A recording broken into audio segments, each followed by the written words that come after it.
વિદ્યાર્થી મિત્રો, આજે આપણે જોવાના છીએ સમસ્થાનિક, સમભારિક, સમન્યુટ્રિનો, આઇસોસ્ટર્સ અને આઇસોડાયફર્સ આ બધા શબ્દથી આપણે પરિચિત થવાના છીએ. તો આપ સૌનું સ્વાગત છે, વેલકમ બેક. જોઈએ આપણે બીજી વાત એ કરી દઉં કે આ લેક્ચરમાં જે બોર્ડ વર્ક કરવામાં આવશે, આ બોર્ડ વર્ક તમારે રફ નોટમાં એકવાર અને જે પીડીએફ ફાઇલ તમને મોકલવામાં આવે એ તમારે ફેરબુકમાં લખવાની છે અને બંનેના ફોટા પાડીને તમારા હોમવર્કમાં મોકલવાના થશે.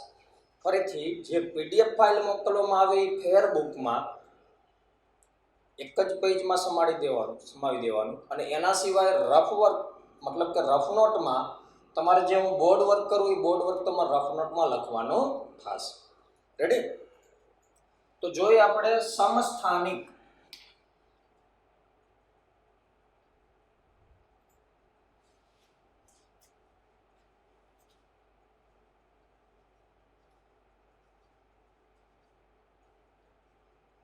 સમસ્થાનિક તો સમસ્થાનિકને ઇંગ્લિશમાં આઇસોટોપ તરીકે ઓળખવામાં આવે. આઇસોટોપ, સમસ્થાનિક મતલબ આઇસોટોપ.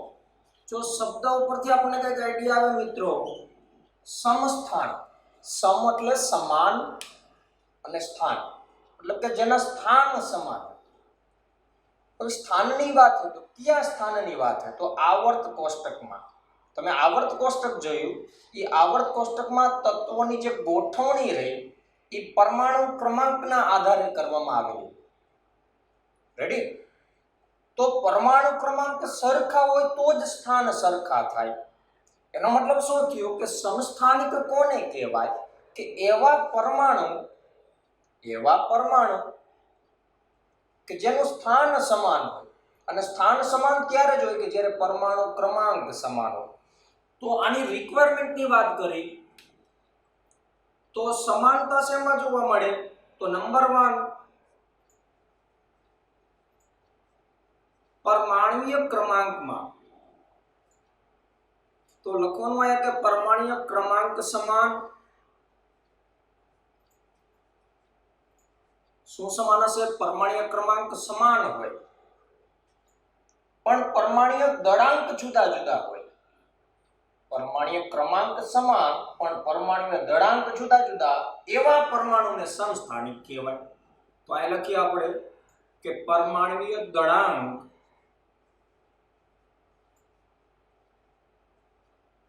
ગયા લેક્ચરમાં આપણે જોઈ ગયા કે પરમાણ્વીય ક્રમાંક ને આપણે z ની મદદથી દર્શાવીએ અને પરમાણ્વીય દળાંક જેને આપણે a ની મદદથી દર્શાવીએ. તો સમસ્થાનિક કોને કહેવાય? કે પરમાણ્વીય ક્રમાંક સમાન હોય પણ પરમાણ્વીય દળાંક જુદા જુદા હોય, એટલે કે અલગ અલગ હોય, જુદા જુદા. રેડી? આની રિક્વાયરમેન્ટ એવા પરમાણુ કે જેના પરમાણ્વીય ક્રમાંક સમાન હોય જ્યારે પરમાણ્વીય દળાંક જુદા જુદા હોય તો તેઓને એકબીજાના સમસ્થાનિક કહેવાય. માનો કે વાત કરીએ આપણે હાઇડ્રોજન, તો હાઇડ્રોજનના 3 સમસ્થાનિક. હાઇડ્રોજનની વાત કરીએ તો 3 સમસ્થાનિક. તો 1H1, આપણને ખબર કે આ 1 શું છે મિત્રો? પરમાણુ ક્રમાંક એટલે કે આ Z છે. આ 1 શું છે મિત્રો? એટોમિક માસ એટલે કે પરમાણ્વીય દળાંક. તો 1H1 ઘણીવાર આ એટોમિક માસને જમણી સાઈડ ઉપર પણ દર્શાવવામાં આવે તો મૂંઝાઈ ન જાઓ. ડાબી સાઈડ નીચે પરમાણુ ક્રમાંક અને ડાબી સાઈડ ઉપર એટોમિક માસ એટલે કે પરમાણ્વીય દળાંક, અને ઘણીવાર આ દળાંકને ઉપર જમણી સાઈડ પણ દર્શાવવામાં આવે. રેડી? તો આ 1H1 એક આ હાઇડ્રોજનનો સમસ્થાનિક છે. એક 1H2 આ પણ હાઇડ્રોજનનો સમસ્થાનિક છે અને એક 1H3 એટલે કે આ ટોટલ 3 1H1 1H2 અને 1H3. તો આ હાઇડ્રોજનના 3 સમસ્થાનિક છે, એ આપણે યાદ રાખવાનું થશે. અને હાઇડ્રોજન ચેપ્ટરમાં પણ તમારા ત્રણેય સમસ્થાનિક વિશે આપણે ભણવાનું થશે. રેડી? તો જો તમને શું સમાનતા જોવા મળે? આ હાઇડ્રોજનના 3 સમસ્થાનિક છે અને ત્રણે ત્રણમાં પરમાણુ ક્રમાંક કેવા છે મિત્રો? સમાન. જ્યારે પરમાણ્વીય દળાંક કેવા છે? જુદા જુદા. તો આ ત્રણેયને એકબીજાના સમસ્થાનિક કહેવાય. અને મિત્રો આપણને ખબર છે કે પરમાણ્વીય ક્રમાંક સમાન હોય તો એનો મતલબ શું થયો કે આમાં પ્રોટોન કેટલા હશે? 1 પ્રોટોન. આમાં પણ એક જ પ્રોટોન હશે મિત્રો, અને આમાં પણ એક પ્રોટોન હશે. અને આ ત્રણે ત્રણ તટસ્થ છે મિત્રો, એના ઉપર કોઈ વીજભાર નથી, ધન વીજભાર નથી, ઋણ વીજભાર નથી.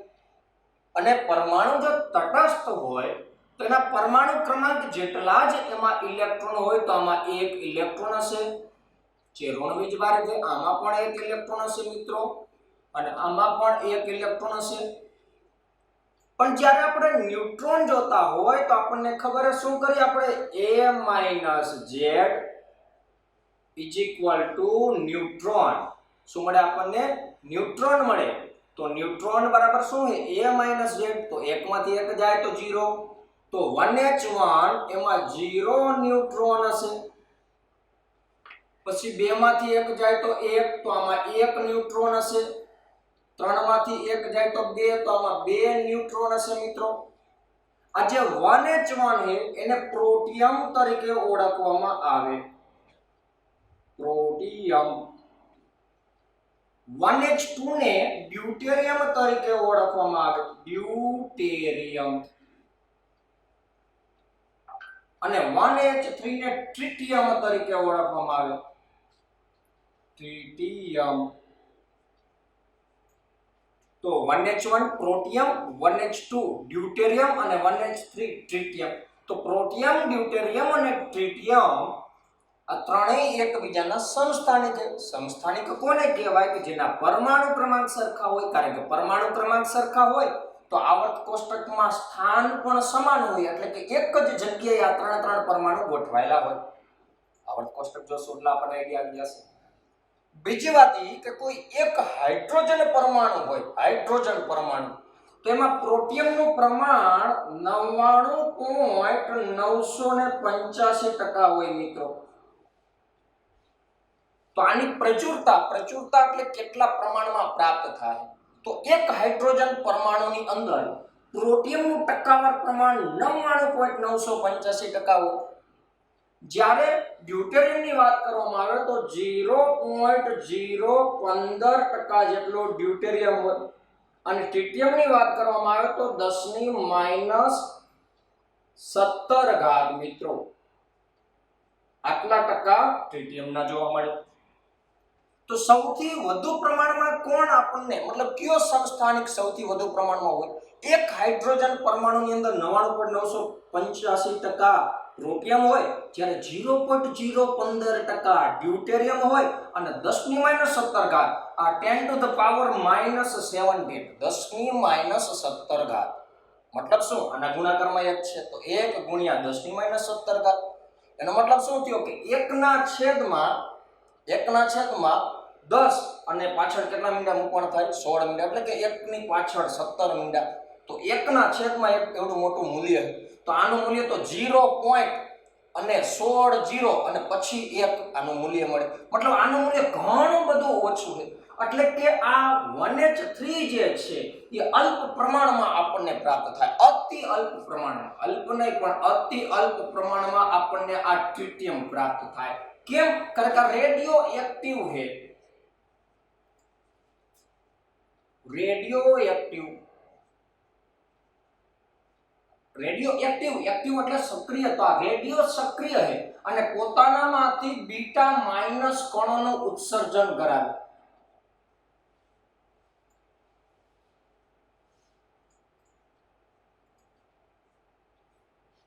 રેડી? બીટા માઇનસ કણોનું શું કરાવે? ઉત્સર્જન. તો ટ્રિટિયમ જે છે એ રેડિયો એક્ટિવ છે અને બીટા માઇનસ કણોનું ઉત્સર્જન કરાવે. તો આ સમસ્થાનિકની આટલી માહિતી આપણે યાદ રાખવાની છે કે ભાઈ હાઇડ્રોજનના 3 સમસ્થાનિક છે, 1H1, 1H2 અને 1H3. 1H1 ને પ્રોટિયમ તરીકે ઓળખવામાં આવે, 1H2 ને ડ્યુટેરિયમ તરીકે અને 1H3 ને ટ્રિટિયમ તરીકે. અને એની પ્રચુરતા જે છે એ પણ આપણે યાદ રાખવાની છે. રેડી? તો પ્રચુરતા ઈ પ્રોટિયમની વધારે હોય મિત્રો, ડ્યુટેરિયમની ઓછી અને ટ્રિટિયમની એના કરતા ઓછી. તો અહીં મેં ગ્રેટર ધેન ની નિશાની દર્શાવી અને અહીંયા લખી નાખું પ્રચુરતા. પ્રચુરતા એટલે કેટલા પ્રમાણમાં પ્રાપ્ત થાય એની વાત છે. તો વધુ પ્રમાણમાં તો પ્રોટિયમ પ્રાપ્ત થાય. એક હાઇડ્રોજન પરમાણુ હોય તો એમાં 99.985% પ્રોટિયમ હોય, 0.015% ડ્યુટેરિયમ હોય અને 10⁻17 ઘાત, આપણને એવું લાગે 10⁻17 ઘાત પણ માઇનસ છે એટલે આ મૂલ્ય ઘણું બધું ઓછું કહેવાય. અતિ અલ્પ પ્રમાણમાં ટ્રિટિયમ આપણને પ્રાપ્ત થાય. ઘણીવાર આ 1H1 ને તો 1H1 સ્વરૂપે જ દર્શાવવામાં આવે મિત્રો, પણ 1H2 આ ડ્યુટેરિયમ હોવાના કારણોસર ઘણીવાર આને કેપિટલ D ની મદદથી દર્શાવવામાં આવે તો 1D2. રેડી? અને ટ્રિટિયમ ને ઘણીવાર કેપિટલ T ની મદદથી દર્શાવવામાં આવે તો 1T3.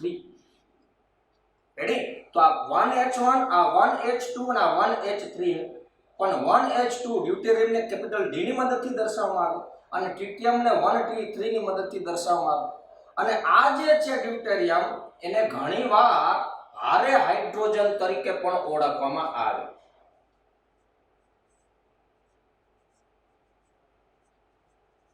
ભારે હાઇડ્રોજન. તો આ હાઇડ્રોજનના ત્રણ સમસ્થાનિક મિત્રો 1H1 1H2 અને 1H3. તો આપણે એવું કીધું કે સમસ્થાનિક કોને કહેવાય કે જેના પરમાણુ ક્રમાંક સરખા. જો મિત્રો પરમાણુ ક્રમાંક કેવા છે? સરખા. પણ પરમાણ્વીય દળાંક જેના જુદા જુદા હોય તો એને શું કહેવામાં આવે? સમસ્થાનિક. તો આ તો વાત કરી કે પરમાણ્વીય ક્રમાંક સમાન, પરમાણ્વીય દળાંક જુદા જુદા. પણ હજી મારે વાત કરવી કે મિત્રો આ ત્રણેયમાં પ્રોટોન સમાન છે. તો અહીં લખી શકીએ પ્રોટોનની સંખ્યા સમાન. પ્રોટોનની સંખ્યા સમાન.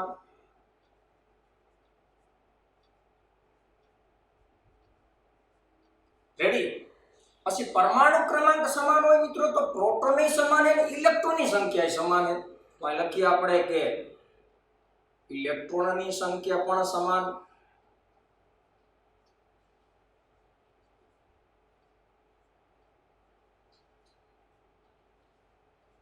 પણ જુદાપણું શેમાં છે મિત્રો? તો ન્યુટ્રોનની સંખ્યામાં. જો કે ભાઈ પ્રોટિયમમાં ન્યુટ્રોન હોતા નથી, ડ્યુટેરિયમમાં 1 ન્યુટ્રોન હોય, ટ્રિટિયમમાં 2 ન્યુટ્રોન હોય. ખાસ ધ્યાનમાં રાખજો મિત્રો. તો ન્યુટ્રોનની સંખ્યા જુદી જુદી છે તો લખી શકાય કે ન્યુટ્રોનની સંખ્યા અલગ અલગ છે એટલે કે અલગ છે. રેડી? શું સમાનતા છે, શું જુદાપણું? મેના બે પોઈન્ટ કે પરમાણ્વીય ક્રમાંક સમાન અને પરમાણ્વીય દળાંક જુદા જુદા. એના ઉપરથી આ પોઈન્ટ તો આપણે લખી શકીએ. ગયા લેક્ચરમાં આપણે ભણી ગયા પ્રોટોન, ઇલેક્ટ્રોન, ન્યુટ્રોનની સંખ્યા આપણને ગણતા આવડે. પણ મિત્રો આપણે વાત કરી કે પરમાણુ ક્રમાંક સરખા હોય તો એના સ્થાન સમસ્થાન, તો આવર્ત કોષ્ટકમાં સ્થાન પણ સમાન હોય. તો આ લખી શકીએ કે આવર્ત કોષ્ટકમાં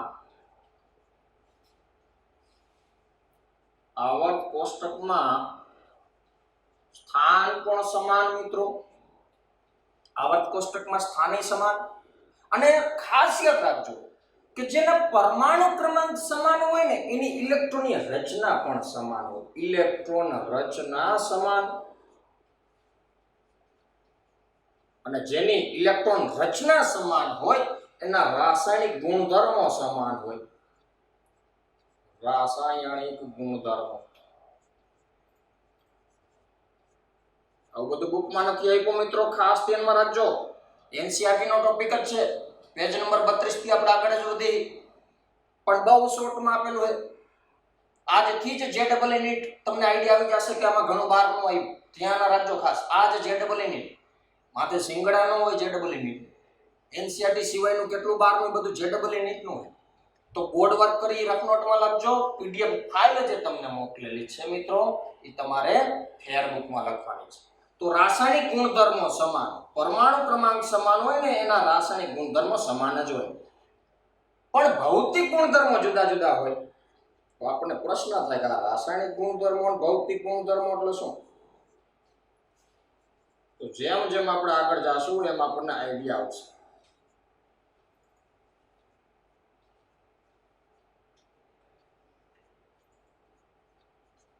રેડી? રાસાયણિક ગુણધર્મો સમાન પણ ભૌતિક ગુણધર્મો અલગ અલગ. રાસાયણિક ગુણધર્મમાં શું આવે? અન્ય સાથેની પ્રક્રિયા. જેમ પ્રોટિયમ બીજા હારે પ્રક્રિયા કરે ને એવી જ રીતે ડ્યુટેરિયમ કરે ને એવી જ રીતે ટ્રિટિયમ કરે, એટલે કે જેમ પ્રોટિયમ કરે એવી જ રીતે ભારે હાઇડ્રોજન કરે ને એવી જ રીતે ટ્રિટિયમ પ્રક્રિયા કરે. અન્ય સાથેની પ્રક્રિયાને રાસાયણિક ગુણધર્મ કહેવાય. પણ એના ગલન બિંદુ, ઉત્કલન બિંદુ ને એની દ્રાવ્યતા, એનો રંગ ને એની સુગંધ કેવી છે એ બધું શેમાં આવે? ભૌતિક ગુણધર્મમાં આવે. એટલે તમે આગળ ભણશો એટલે ઓટોમેટિક આપણને આઈડિયા આવશે. તો સમસ્થાનિક વિશે માત્ર આટલું મિત્રો કે હાઇડ્રોજનના 3 સમસ્થાનિક. હજી આપણે ઉદાહરણ લેવું હોય તો આ બાજુ આવી જાય. નાઇટ્રોજનના સમસ્થાનિકની વાત કરવામાં આવે નાઇટ્રોજન તો 7 પરમાણુ ક્રમાંક, એટોમિક માસ 14, 7 પરમાણુ ક્રમાંક, એટોમિક માસ 15.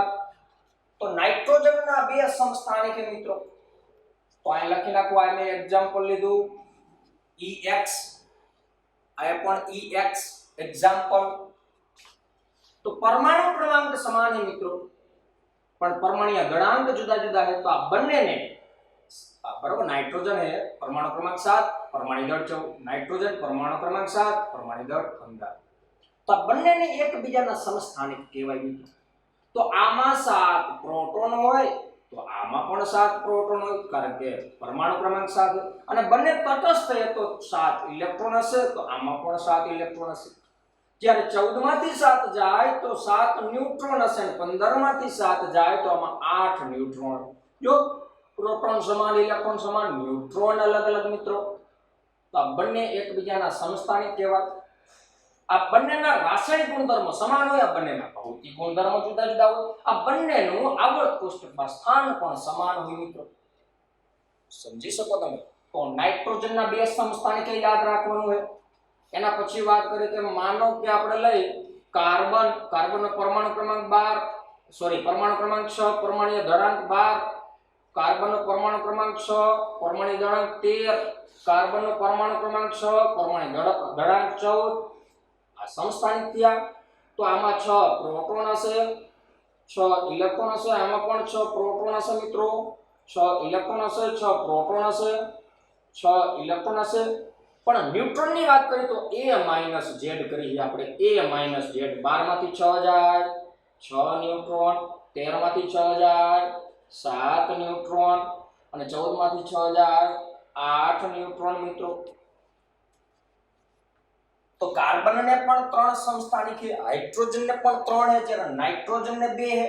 આગળ વાત કરીએ આપણે ઓક્સિજનનો પરમાણુ ક્રમાંક 8, પરમાણુ દળાંક 16, ઓક્સિજનનો પરમાણુ ક્રમાંક 8, પરમાણુ દળાંક 17, ઓક્સિજનનો પરમાણુ ક્રમાંક 8, પરમાણુ દળાંક 18. તો આમાં 8 પ્રોટોન હશે, 8 ઇલેક્ટ્રોન હશે, આમાં પણ 8 પ્રોટોન હશે, 8 ઇલેક્ટ્રોન હશે, 8 પ્રોટોન હશે અને 8 ઇલેક્ટ્રોન હશે, કારણ કે પરમાણુ ક્રમાંક અને પાછા તટસ્થ છે તો એટલા જ પ્રોટોન ને એટલા જ ઇલેક્ટ્રોન. હવે 16 માંથી 8 જાય તો 8 ન્યુટ્રોન, 17 માંથી 8 જાય 9 ન્યુટ્રોન, 18 માંથી 8 જાય તો 10 ન્યુટ્રોન. રેડી? તો આટલી ચર્ચા કરી. ઓક્સિજનને 3 સમસ્થાનિક છે, પરમાણુ ક્રમાંક સરખા હશે પણ 16, 17 ને 18 દળાંક વાળા 3 સમસ્થાનિક. જ્યારે કાર્બન પરમાણુ ક્રમાંક તો સમાન જ છે મિત્રો. રેડી? તો આટલા ઉદાહરણ આપણે યાદ રાખવાના છે અને એ પણ ખબર હોવી જોઈએ કોણ કોણ સમસ્થાનિક ધરાવે અને કયા અને કેટલા. રેડી? હાઇડ્રોજન પણ સમસ્થાનિક અને હાઇડ્રોજનના સમસ્થાનિક વિશે થોડીક આપણે ડીપમાં ચર્ચા કરી. રેડી? હજી એના સિવાય વાત કરી, ઉદાહરણ લેવું હોય આપણે તો અહીંયા ઉદાહરણ લઈ લેવું આપણે. ચાલો ક્લોરીનની વાત કરવામાં આવે. ક્લોરીન તો પરમાણુ ક્રમાંક 17 અને 35 એનો પરમાણુય દળાંક.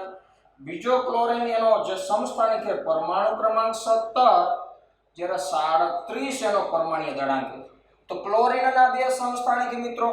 તો આપણને આઈડિયા આવી જાય કે આમાં 17 પ્રોટોન, 17 ઇલેક્ટ્રોન, આમાં પણ 17 પ્રોટોન, 17 ઇલેક્ટ્રોન. પણ 35 માંથી 17 જાય તો 18 ન્યુટ્રોન અને 37 માંથી 17 જાય તો 20 ન્યુટ્રોન મિત્રો. રેડી? તો આ ક્લોરીનના સમસ્થાનિકની વાત થઈ. ક્લોરીન પણ બે સમસ્થાનિક ધરાવે મિત્રો, યાદ રાખવાનું છે આપણે. રેડી? તો બસ આટલા સમસ્થાનિકની વાત થઈ. તો આ સમસ્થાનિકની વાત થશે પૂરી. સમસ્થાનિક કોને કહેવાય? કે પરમાણ્વીય ક્રમાંક સમાન હોય જ્યારે પરમાણ્વીય દળાંક જુદા જુદા હોય, અને એના ઉપરથી કેટલી કેટલી સમાનતા અને કેટલી કેટલી જુદાપણી જોવા મળે એની આપણે અહીં ચર્ચા કરી. રેડી? તો આનો એક સ્ક્રીનશોટ લઈ લેજો મિત્રો, કારણ કે રફ બુકમાં તમારે આ લખવાનું થશે. રેડી? જ્યારે હું જે તમને પીડીએફ મોકલું છું એ તમારે શેમાં લખવાની થશે? ફેર બુકમાં. રેડી? તો સ્ક્રીનશોટ લઈ લો એટલે આપણે આગળ વધીએ.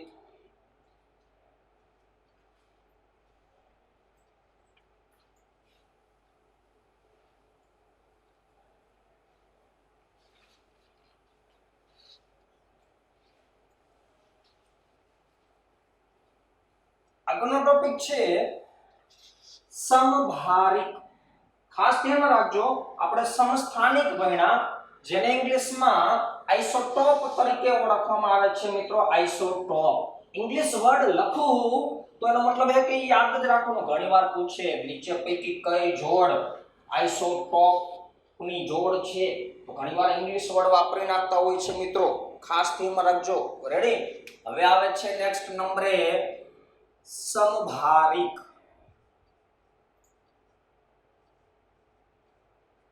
અને સમભારિક જે છે એને આઇસોબાર. આઇસોનો મતલબ જ શું થાય? સમાન. અને આઇસોબાર તરીકે ઓળખવામાં આવે. સમભારિક, ભાર, વજન, દળ. રેડી? શબ્દ ઉપરથી ખબર પડી જાય. સમભારિક મતલબ શું? જેનો ભાર સમાન હોય. પણ આ દળની વાત છે. વજન અને દળ બે વસ્તુ અલગ છે, પણ આ દળની વાત છે. રેડી? તો સમભારિક કોને કહેવાય? તો સમાનતા શેમાં છે મિત્રો? તો પરમાણ્વીય દળાંક સમાન હોય. પરમાણ્વીય દળાંક સમાન હોય, પરંતુ પરમાણ્વીય ક્રમાંક જુદા હોય. આગળ જે ટોપિક ભણ્યા એનાથી ઉલટું છે મિત્રો. અહીંયા પરમાણ્વીય ક્રમાંક જુદા જુદા.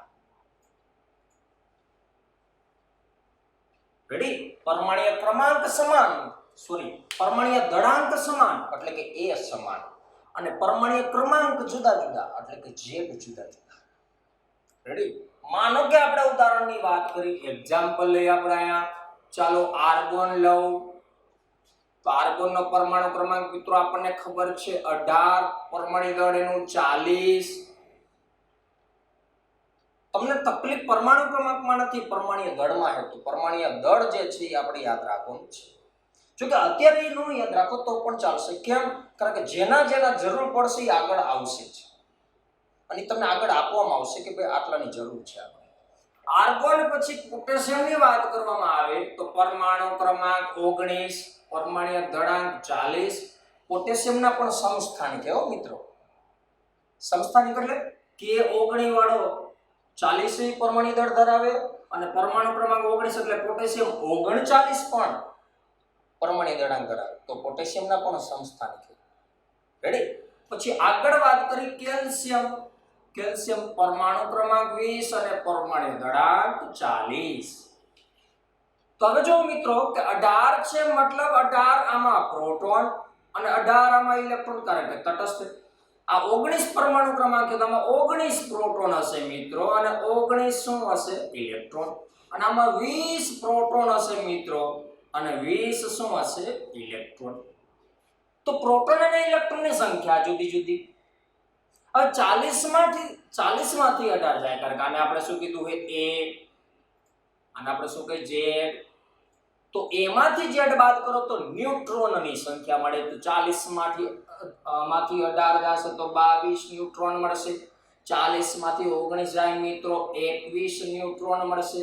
40 માંથી 20 જાય તો મિત્રો 20 ન્યુટ્રોન મળશે. સમજો ખાસ. રેડી? તો લખીએ અહીંયા શું સમાન તમને જોવા મળ્યું મિત્રો? પ્રોટોન અને ઇલેક્ટ્રોનની સંખ્યા. તો પ્રોટોનની સંખ્યા, પ્રોટોનની જુદા પણ જોવા મળે. પ્રોટોન અને ઇલેક્ટ્રોનની સંખ્યા જુદી જુદી. તો પ્રોટોનની સંખ્યા આમાં લખવાનું હોય, આ તો યાદ નથી રાખવાનું, આપણે તો આ બે જ યાદ રાખવાનું છે મિત્રો. એના ઉપરથી તમે લખી શકો કે પ્રોટોનની સંખ્યા અલગ અલગ, એના સિવાય ઇલેક્ટ્રોનની સંખ્યા પણ અલગ.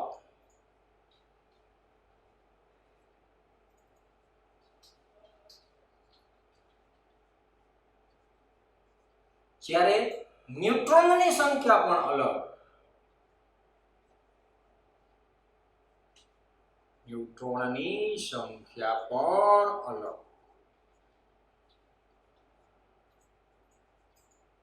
પછી મિત્રો પરમાણુ ક્રમાંક જો સમાન હોત તો એના રાસાયણિક ગુણધર્મો સમાન થાત, પણ અહીંયા તો તત્વ જ જુદા છે. તત્વ જુદા હોય તો રાસાયણિક ગુણધર્મો સમાન ન હોય.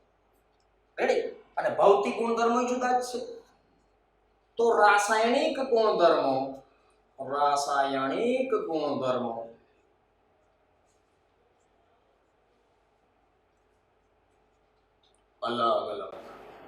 અલગ હશે, એટલે કે જુદા જુદા હશે. અને એવી જ રીતે ભૌતિક ગુણધર્મો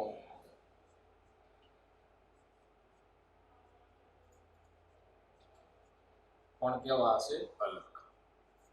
રેડી? તો આટલી જ વસ્તુ માત્ર સમભારિકમાં. આના સિવાય ઘણા બધા ઉદાહરણ તમે લઈ શકો, પણ આપણે યાદ નથી રાખવાના. પણ કોઈ બે આપેલા હોય તો એમાં જોઈ લેવાનું, ભાઈ પરમાણુ ક્રમાંક જુદા છે, હા. પરમાણુ દળ સમાન છે, હા. આ જુદા જુદા હોય અને પરમાણુ દળાંક સમાન હોય તો સમભારિક જ હોય. પછી એમાં પ્રોટોન અને ઇલેક્ટ્રોનની સંખ્યા જુદી જુદી જોઈએ અને ન્યુટ્રોનની સંખ્યા જુદી જ થાય. તો આપણે એવા ઉદાહરણ કઈ રટવાના નથી, ગોખવાના નથી. તો સમભારિકમાં માત્ર આટલી જ વાત. રેડી? આગળ વાત કરીએ આપણે સમસ્થાનિક, પછી સમભારિક, અને હવે વાત કરી સમન્યુટ્રિનો.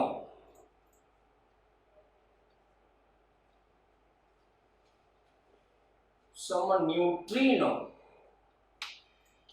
અહીંયા આપણે શું કીધું? સમભારિક મતલબ આઇસોબાર અને સમન્યુટ્રિનો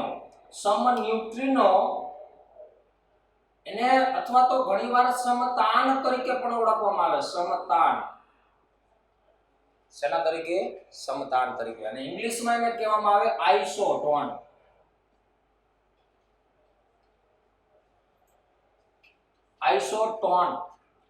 આઇસોટોપ એટલે સમસ્થાનિક, આઇસોબાર, બાર એટલે ભાર, એમ યાદ રાખો. તો સમભારિક. રેડી? અને આઇસોટોન એટલે સમન્યુટ્રિનો. શબ્દો પરથી ખબર પડી જાય. સમ એટલે સમાન અને આઇસો એટલે સમાન અને ન્યુટ્રિનો એટલે કે ન્યુટ્રોનની સંખ્યા કેવી હોય મિત્રો? સમાન. રેડી? તો જોઈએ આપણે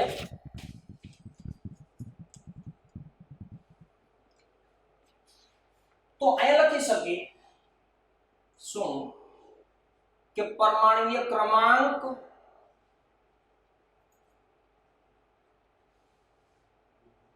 અલગ અલગ હોય,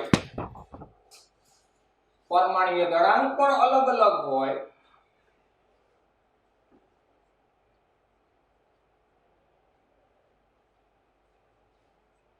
પણ સમાનતા શેમાં હોય? ન્યુટ્રોનની સંખ્યામાં. ન્યુટ્રોનની સંખ્યા સમાન.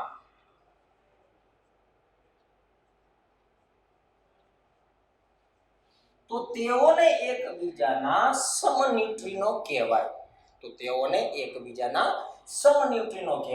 માનો કે આપણે ઉદાહરણ લઈએ કે એક્ઝામ્પલ તરીકે સિલિકોન છે મિત્રો, પરમાણુ ક્રમાંક 14, પરમાણ્વીય દળાંક 30.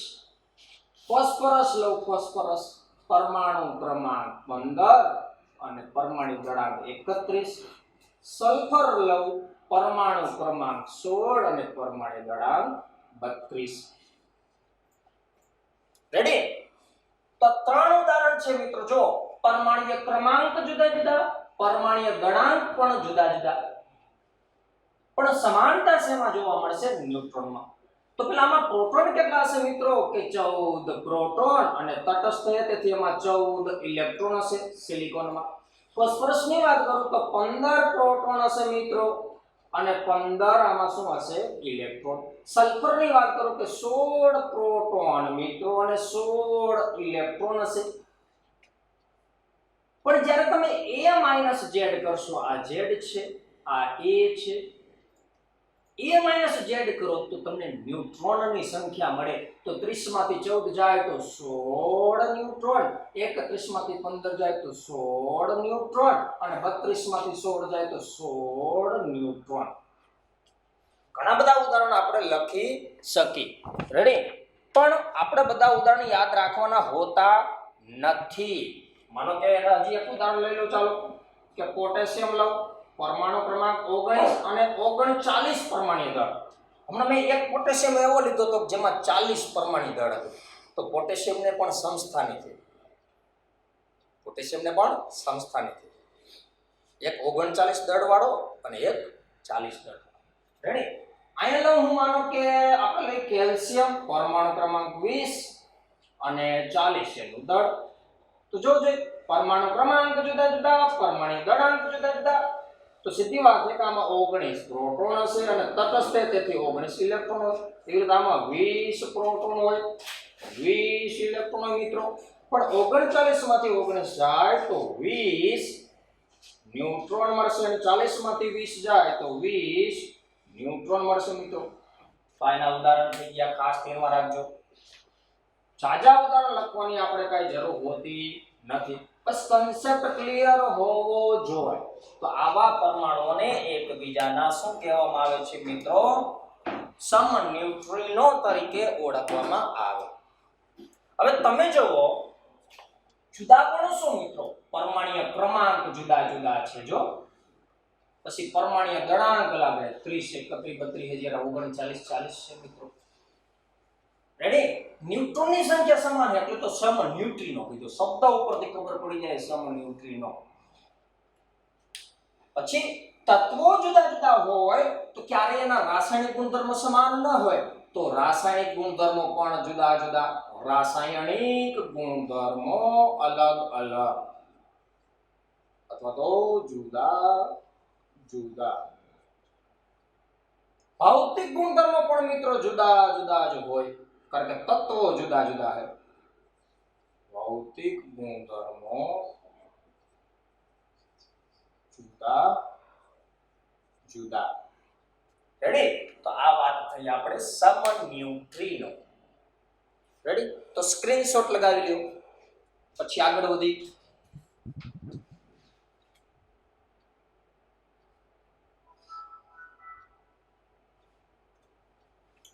ઓકે, આગળ આઇસોસ્ટર્સ. આઇસોસ્ટર્સ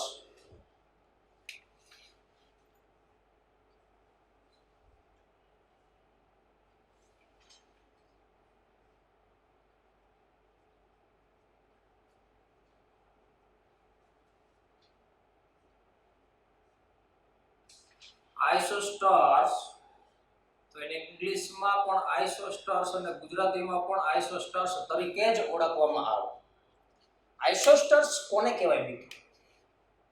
તો જેમાં પરમાણુની સંખ્યા સમાન હોય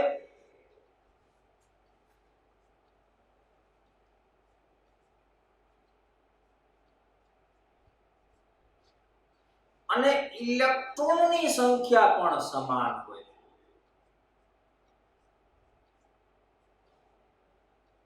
તો તેઓને એકબીજાના આઇસોસ્ટર્સ કહેવાય. માનો કે હું એક્ઝામ્પલ લઉં મિત્રો. ચાલો આ એક્ઝામ્પલ કે મેં CO લીધું, કાર્બન મોનોક્સાઇડ. કાર્બન મોનોક્સાઇડ અને હું સાથે લઉં માનો કે N2. તો મિત્રો આ બંને શું એકબીજાના આઇસોસ્ટર્સ કહેવાય. તો આઇસોસ્ટર્સ માટે આ બે રિક્વાયરમેન્ટ છે, જરૂરિયાત છે. પરમાણુની સંખ્યા સમાન હોવી જોઈએ. તો આમાં પરમાણુ કેટલા છે? N2 તો બે પરમાણુ, બંને નાઇટ્રોજન છે. અને CO માં કેટલા પરમાણુ? બે, એક કાર્બન અને એક ઓક્સિજન મિત્રો. રેડી? તો બે નાઇટ્રોજન પરમાણુ અને એક કાર્બન એક ઓક્સિજન પરમાણુ, બંનેમાં પરમાણુની સંખ્યા 2 છે. ઇલેક્ટ્રોનની સંખ્યાની વાત કરવામાં આવે તો કાર્બનનો પરમાણુ ક્રમાંક 6 છે અને ઓક્સિજનનો પરમાણુ ક્રમાંક 8 છે. તો 8 ને 6 14 ઇલેક્ટ્રોન. રેડી? અને નાઇટ્રોજનનો પરમાણુ ક્રમાંક 7 છે તો 7 ઇલેક્ટ્રોન હોય, પણ 2 નાઇટ્રોજનમાં કેટલા હોય? 14. તો આમાં પણ 14 ઇલેક્ટ્રોન છે અને આમાં પણ 14 ઇલેક્ટ્રોન છે અને આમાં પણ 2 પરમાણુ છે મિત્રો, અને આમાં પણ 2 પરમાણુ છે મિત્રો. તો સમજો ખાસ કે પરમાણુની સંખ્યા સમાન અને ઇલેક્ટ્રોનની સંખ્યા સમાન, પણ એના રાસાયણિક ગુણધર્મો જુદા જુદા હોય. કારણ કે બે પદાર્થ અલગ અલગ, એટલે કાર્બન મોનોક્સાઇડ અને ડાયનાઇટ્રોજન વાયુ છે, રાસાયણિક ગુણધર્મો જુદા જુદા. રેડી? એવી જ રીતે એના ભૌતિક ગુણધર્મો પણ જુદા જુદા.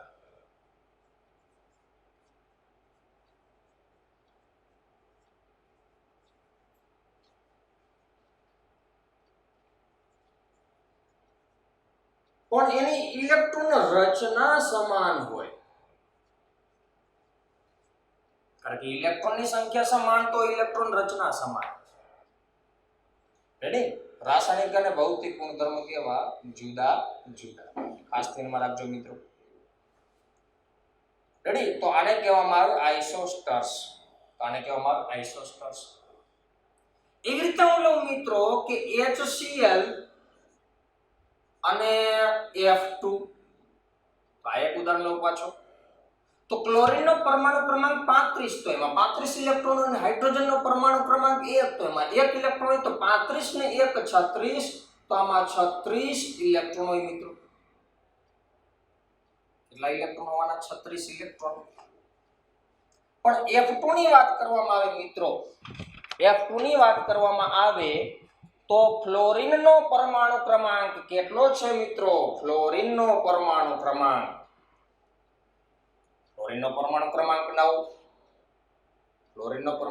કેટલો? સોરી, અહીંયા આપણે ક્લોરીનનો પરમાણુ ક્રમાંક 17 અને હાઇડ્રોજનનો પરમાણુ ક્રમાંક 1, તો 17 ઇલેક્ટ્રોન ક્લોરીનના અને 1 ઇલેક્ટ્રોન હાઇડ્રોજનનો, તો 18 ઇલેક્ટ્રોન થશે મિત્રો. ક્લોરીનનો પરમાણુ ક્રમાંક 9, તો 9 ઇલેક્ટ્રોન, પણ 2 ફ્લોરિનમાં કેટલા? તો 9 દુ ને 18 ઇલેક્ટ્રોન મિત્રો. તો ઇલેક્ટ્રોનની સંખ્યા સમાન થઈ. જ્યારે આમાં 1 હાઇડ્રોજન અને 1 ક્લોરીન પરમાણુ છે, એટલે 2 પરમાણુ છે.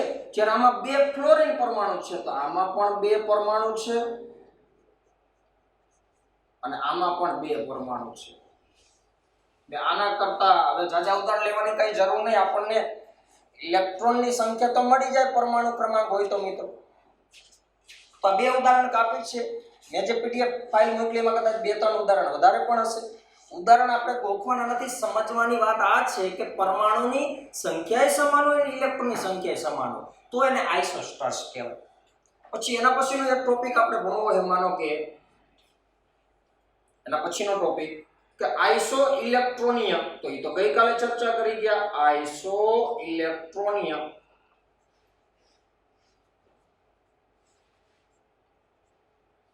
ઇંગ્લિશ વર્ડ જેનું ગુજરાતી થાય સમ ઇલેક્ટ્રોનિયમ.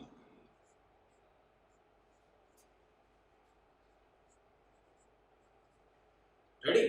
આઇસો એટલે સમાન, તો સમ ઇલેક્ટ્રોનિયમ સ્પીસીઝ. તો એમાં સમાનતા શેમાં જોવા મળે?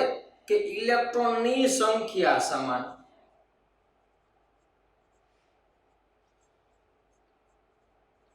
બસ આટલી જ વસ્તુ, ઇલેક્ટ્રોનની સંખ્યા સમાન, ઇલેક્ટ્રોનની સંખ્યા સમાન. રેડી? અને એના ઉદાહરણમાં આપણે જોતું હોય મિત્રો સમ ઇલેક્ટ્રોનિક સ્પીસીઝમાં. રેડી? સમ ઇલેક્ટ્રોનિક સ્પીસીઝ તો N2O.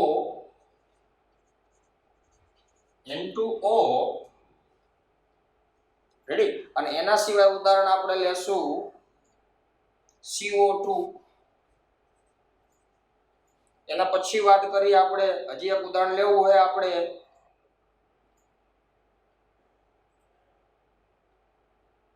તો માનો કે આવું એક ઉદાહરણ લઈ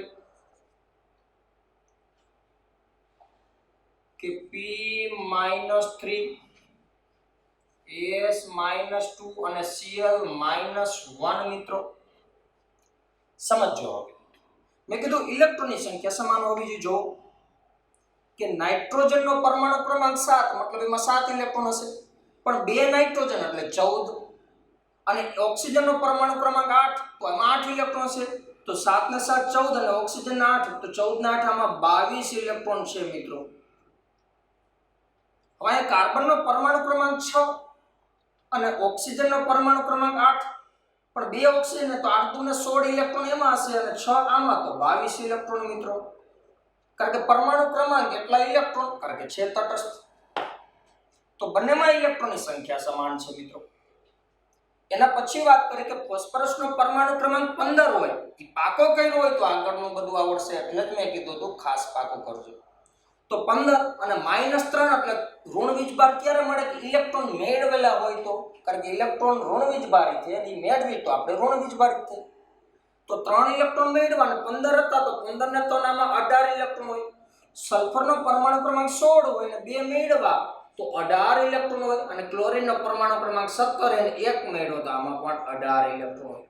તો સમાન ઇલેક્ટ્રોન હોય તો એને સમ ઇલેક્ટ્રોનિય કહેવાય. હવે મિત્રો ખાસ ધ્યાનમાં રાખજો, હવે સાંભળજો ખાસ કે ઇલેક્ટ્રોનની સંખ્યા સમાન હોય તો એને આઇસોસ્ટર્સ પણ કહેવામાં આવે. પણ આઇસોસ્ટર્સ અને આઇસો ઇલેક્ટ્રોનિય બે વસ્તુ અલગ છે.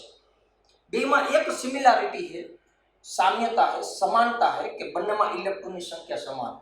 પણ એક વધારાનો પોઈન્ટ અહીંયા તો શું કે આઇસોસ્ટર્સ એને જ કહેવાય કે જેમાં પરમાણુની સંખ્યા પણ સમાન હોવી જોઈએ, જે અહીંયા જરૂરી નથી. રેડી? અહીંયા પરમાણુની સંખ્યા સમાન હોવી જોઈએ. માનો કે હું તમને એમ કહું N2O અને CO2 આ સમ ઇલેક્ટ્રોનિય તો છે જ. જોજો આ બધા સમ ઇલેક્ટ્રોનિય જ કહેવાય. CO અને N2 પણ સમ ઇલેક્ટ્રોનિય છે. HCl અને F2 પણ સમ ઇલેક્ટ્રોનિય છે. N2O અને CO2 પણ સમ ઇલેક્ટ્રોનિય છે. આ ત્રણ આયન પણ સમ ઇલેક્ટ્રોનિય છે. સમજાય કેવું? પણ હું તમને એમ કહું, માનો કે જે એક ઉદાહરણ લઉં, ચાલો મિત્રો H2 લઉં અને He લઉં. H2 એટલે આમાં બે હાઇડ્રોજન પરમાણુ હોય, તો એક હાઇડ્રોજન પાસે એક ઇલેક્ટ્રોન તો બે પાસે બે ઇલેક્ટ્રોન, તો આમાં બે ઇલેક્ટ્રોન હોય. અને એક જ હિલિયમ પરમાણુ હોય, હિલિયમ જેનો પરમાણુ ક્રમાંક મિત્રો 2 છે, તો આમાં બે ઇલેક્ટ્રોન હશે. પણ આમાં પરમાણુ બે છે અને આમાં પરમાણુ એક છે. He એટલે એક પરમાણુ, H2 એટલે બે હાઇડ્રોજન પરમાણુ. તો આ બંને એકબીજાના સમ ઇલેક્ટ્રોનિય છે, પણ આ બંનેને એકબીજાના આઇસોસ્ટર્સ ન કહેવાય, કારણ કે આમાં પરમાણુની સંખ્યા સમાન નથી. એનો મતલબ શું થયો મિત્રો? કે સમ ઇલેક્ટ્રોનિય જે છે એમાં પરમાણુની સંખ્યા સમાન હોવી જરૂરી નથી, માત્ર ઇલેક્ટ્રોનની સંખ્યા સમાન હોવી જોઈએ. એનો મતલબ એવો થયો કે જે આઇસોસ્ટર્સ છે એને તમે સમ ઇલેક્ટ્રોનિય કહી શકો, એટલે કે આઇસોસ્ટર્સને તમે આઇસો ઇલેક્ટ્રોનિય કહી શકો, પણ બધા આઇસો ઇલેક્ટ્રોનિયને તમે આઇસોસ્ટર્સ કહી શકો નહીં. સમજાય કેવાનો મતલબ? જો N2O અને CO2 માં ત્રણ પરમાણુ છે અને ઇલેક્ટ્રોન સમાન છે, હા, તો તમે આને આઇસો ઇલેક્ટ્રોનિય કહી શકો ને આઇસોસ્ટર્સ કહી શકો. આને પણ એક પરમાણુ છે તો આને પણ તમે આઇસોસ્ટર્સ કહી શકો, પણ આને તમે આઇસોસ્ટર્સ ન કહી શકો, આ માત્ર સમ ઇલેક્ટ્રોનિય. તો ખાસ ધ્યાનમાં રાખજો, નીચે નોંધ કરીને લખવી તો લખી શકાય કે આઇસોસ્ટર્સને તમે સમ ઇલેક્ટ્રોનિય કહી શકો, પણ દરેક સમ ઇલેક્ટ્રોનિય જોડને આઇસોસ્ટર્સ કહી શકાય નહીં. કારણ કે આમાં પરમાણુ પણ સમાન હોવા જરૂરી, અને આને તો માત્ર ઇલેક્ટ્રોન જ સમાન હોવા જોઈએ. રેડી? અને લાસ્ટ વન, એક ઉદાહરણ હજી લઈએ આપણે આગળ. આઇસોડાયાફર્સ. Last one, isodiaphers. આવું કઈ બુકમાં નથી, ધ્યાન રાખજો મિત્રો. આઇસોડાયાફર્સ, ઇંગ્લિશમાં પણ આઇસોડાયાફર્સ, આનું ટ્રાન્સલેટ ગુજરાતી નથી કરવામાં આવતું, પૂછશે તો આઇસોડાયાફર્સ જ પૂછશે. રેડી? તો આઇસોડાયાફર્સ કોને કહેવાય મિત્રો? માનો કે એક ઉદાહરણ લઉં હું, એક્ઝામ્પલ લઈએ આપણે કે યુરેનિયમ એ પરમાણુ ક્રમાંક 92 છે, પરમાણ્વીય દળ 235 છે. જમણી બાજુ ઉપર દર્શાવી શકાય ને પરમાણુ દળ, એટલે મેં લીધું, એટલે મગજમાં ફિટ ન કરી નાખતા કે ડાબી સાઈડ ઉપર જ પરમાણુ દળ દર્શાવવામાં આવે. ઘણીવાર જમણી સાઈડ ઉપર પણ દર્શાવવામાં આવે. એના પછી વાત કરી થોરિયમ, TH આ એક તત્વ છે TH H સ્મોલ થોરિયમ અને એનો પરમાણ્વીય દળાંક છે 231 મિત્રો. તો આ બે ઉદાહરણ લઈ લીધા. જુદાપણું શું છે? પરમાણુ ક્રમાંક અલગ અલગ, પરમાણ્વીય દળાંક અલગ અલગ. રેડી? પણ શું શેમાં સમાનતા જોવા મળે? આ લખી શકાય પરમાણ્વીય ક્રમાંક જુદા,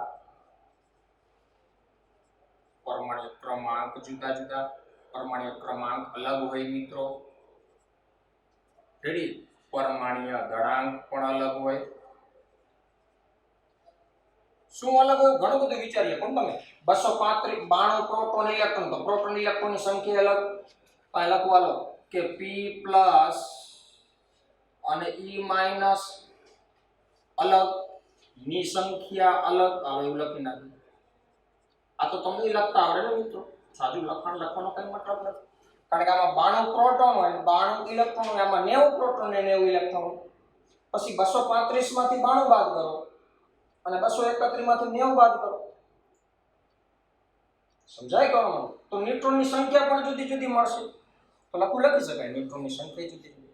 પણ સમાનતા શેમાં?